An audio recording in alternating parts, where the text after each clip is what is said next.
le fait qu'aujourd'hui, les Russes contrôlent les deux rives nord du Dnipro, avec Pripyat d'un côté, donc Tchernobyl, et Tchernihiv, c'est pas anodin. Parce qu'en fait, aujourd'hui, les Russes contrôlent le réservoir du Dnipro. Donc, le réservoir du Dnipro, c'est une sorte de lac au nord du. C'est un bassin de retenue, quoi, mais c'est un lac au nord de Kiev. C'est la première source d'eau potable de l'Ukraine, bien évidemment. Et donc, les Russes le contrôlent. Et ça vous donne vraiment cet enjeu, parce que le but des Russes, c'était donc d'aller jusqu'à Ouman, une ville, un nœud routier important, un nœud ferroviaire et routier important en Ukraine, donc de faire la jonction entre les forces qui ont débarqué et qui partent de l'axe Odessa, etc., de l'axe côtier jusqu'aux troupes qui sont passées par la Biélorussie. Et cette jonction se ferait à Ouman, qui est donc une ville hautement stratégique maintenant. Elle l'a toujours été dans l'histoire ukrainienne, même si elle est petite, mais c'est la ville qu'essaie d'atteindre Poutine aujourd'hui. Alors, voilà donc pour l'enjeu de l'eau, et pourquoi maintenant peut-on dire que Poutine est dans une très mauvaise situation? Alors, essayons de comparer à ce qui est comparable. Par exemple, les médias pro-russes vous diront, oui, mais par exemple, les Américains, quand ils ont pris l'Irak, alors qu'ils ont ravagé, et on va y revenir, mais les Américains, quand ils ont pris l'Irak, ils ont fait ça en 45 jours. Oui, c'est exact, ils ont fait ça en 45 jours. Mais les Américains, quand ils ont pris l'Irak, ils tenaient totalement les médias. Ils avaient des petits télégraphistes comme Rudi Reichstadt, ou comme Glucksmann, ou comme tous ces gens-là qui vous vendaient la guerre en Irak et qui vous disaient que c'était très bien. Et les plateaux étaient tenus, les médias étaient tenus. Et donc, même s'il y avait des millions de gens dans la rue, parce qu'il y a eu des millions de gens dans la rue contre la guerre en Irak, les médiévaux comme moi s'en rappellent. Mais malgré ça, les médias pouvaient cacher le fait que vous aviez des millions de gens dans la rue contre la guerre en Irak, à Londres, à Berlin, etc. Ça, c'était le premier point. Deuxième point, les Américains pouvaient ravager l'Irak, et sans problème. C'est-à-dire que, d'après l'université de Brown, il y a eu au minimum, vraiment fourchette basse scientifique, 250 000 morts directs en Irak, direct, c'est-à-dire des gens qui sont morts dans l'invasion, et 250 000 morts supplémentaires par les déplacements, par les famines, par le manque d'accès aux médicaments, etc., par les attentats et tout ce que vous voulez. Donc au minimum en Irak, vous avez eu 1,5 million de morts à cause de l'intervention américaine.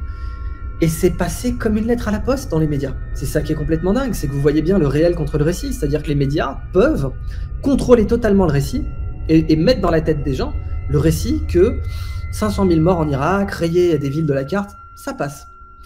Donc, premièrement, le coût de la guerre en Irak pour les Américains, médiatiquement, il était quasiment inexistant. Quasiment. Bon, il changeait de président après, le standing américain était toujours là. Bon, voilà. Deuxièmement, le coût économique.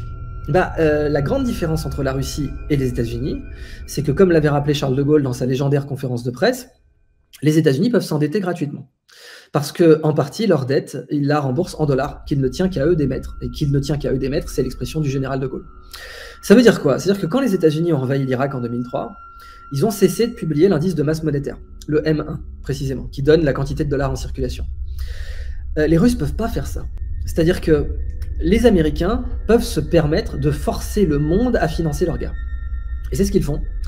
Les Américains forcent le monde entier à financer leur guerre. Ça fait 30 ans que c'est comme ça, 40 ans.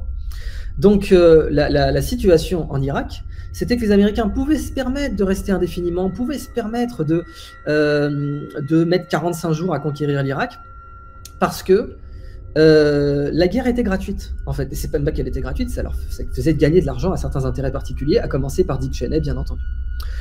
Donc, la grande différence de position stratégique entre la Russie et les États-Unis, c'est que ceux qui vous disent « Ah non, mais Poutine, vous savez, laissez le temps au temps, nanana, il est en bonne position parce qu'il a fallu 49 jours ou 47 jours à la coalition américaine pour prendre l'Irak », bah non, Poutine n'a pas 49 jours. Pas du tout. Sur le plan économique, il n'a pas 49 jours, parce que la Russie ne peut pas forcer le monde à financer ses guerres. Et ça, c'est un point déjà qui est marquant. Ensuite, deuxième point, les Américains avaient rayé des villes de la carte. C'est Fallujah, ils l'ont défoncé. Ils ont balancé des tracts par avion en disant aux civils, barrez-vous. Si vous vous barrez pas, de toute façon, ça va être la même chose, on va vous détruire.